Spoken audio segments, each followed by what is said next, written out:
The lighthouse had been abandoned since 1978, the year the sea swallowed the last keeper. No one in the town of Blackmere liked to talk about it. They preferred to let the wind do the remembering. But on a dare, I went. The path up the cliff was narrower than I expected, choked with thorned vines and brittle grass that hissed against my jeans. The ocean below roared like it was laughing at me. By the time I reached the lighthouse, dusk had already smeared the sky purple. The door was unlocked. That should have been my first warning. Inside, the air tasted like rust and salt.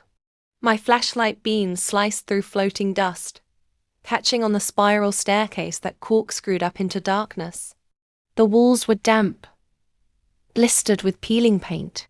Someone had carved lines into the plaster, hundreds of them. Tally marks. I counted 6 sets of 5 before I stopped. Hello. I called because silence felt heavier than noise. Something shifted above me.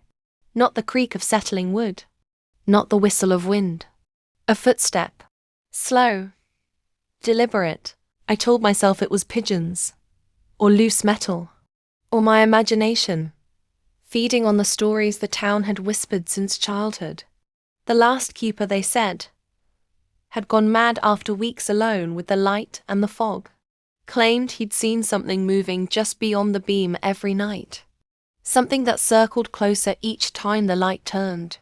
They found the lighthouse empty. Except for the logbook. I forced myself up the stairs. Each step groaned under my weight. Halfway up, I noticed the smell had changed.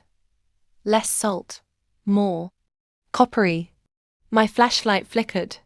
Don't, I muttered to it, shaking the handle. The beam steadied, but dimmer now. At the top, the lantern room's glass panes were opaque with grime. The great bulb that once cast light for miles was shattered, its wires dangling like veins. In the center of the room sat a small wooden desk, and on it, a book. The logbook. Its pages were swollen with moisture, but the last entries were still legible. Day 43. It's closer tonight. I can see its shape in the fog.